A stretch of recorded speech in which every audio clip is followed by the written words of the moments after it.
Next topic है standard equations of polynomials. ठीक है, तो अभी हमने समझा कि डिग्री अगर जीरो है तो उस पॉलिनोमियल का नाम क्या होगा, कांस्टेंट होगा। फिर डिग्री वन होगी तो लीनियर होगा। ठीक है, तो इनकी स्टैंडर्ड इक्वेशंस क्या है पॉलिनोमियल्स की, वो देख लेते हैं।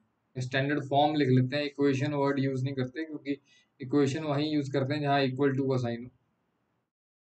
तो लास्ट लेक्चर में हमने ये समझा था कि जिसकी डिग्री जीरो हो उसे कांस्टेंट पॉलिनोमियल बोलते हैं, डिग्री वन हो तो लीनियर पॉलिनोमियल, डिग्री टू हो तो क्वाड्रेटिक, डिग्री थ्री हो तो क्यूबिक, डिग्री फोर हो तो बाई क्वाड्रेटिक पॉलिनोमियल। ठीक है, अब इनकी स्टैंडर्ड फॉर्म्स क्या हैं। तो जो कांस्टेंट पॉलिनोमियल है वो कांस्टेंट से ही रिप्रेजेंट करेंगे ना, के की वैल्यू सिक्स हो, माइनस वन हो, थ्री बाई टू हो, माइनस टू बाई थ्री हो, तो ये के यहाँ पे कांस्टेंट है। और जो लीनियर पॉलिनोमियल है जिसकी डिग्री वन है उसको हम ऐसे रिप्रेजेंट करते हैं ए एक्स प्लस बी से। ठीक है, जिसकी डिग्री टू हो उसे बोलते हैं क्वाड्रेटिक पॉलिनोमियल, और उसे उसमें ए बी और एक सी ऐड होगा क्योंकि तीन टर्म्स आ गई ना, यहाँ दो टर्म्स थी, तो ये हो गया क्वाड्रेटिक स्टैंडर्ड क्वाड्रेटिक पॉलिनोमियल।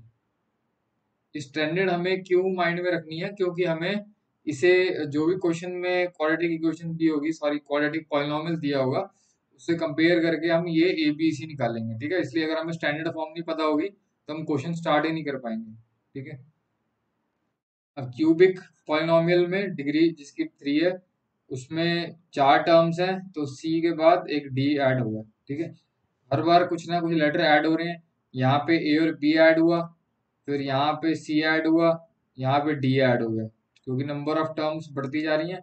सो एक एक कांस्टेंट जो है वो ऐड होता जा रहा है। ठीक है, अब बाई क्वाड्रेटिक के केस में डिग्री फोर होती है। ठीक है, तो डिग्री फोर है तो इसकी मैक्सिमम फाइव टर्म्स हो सकती हैं। डिग्री थ्री है तो मैक्सिमम फोर टर्म्स हो सकती हैं। डिग्री टू है तो मैक्सिमम थ्री टर्म्स हो सकती हैं, मतलब डिग्री में एक ऐड कर दो। ठीक है, डिग्री वन है तो मैक्सिमम दो टर्म्स हो सकती हैं। डिग्री जीरो है तो मतलब एक ही टर्म होगी। ठीक है, तो जिसकी डिग्री फोर है तो उसमें A B C D E five terms आएंगी तो एक ई ऐड होगा। ठीक है, तो ये स्टैंडर्ड फॉर्म्स हैं, ये हमें आनी चाहिए।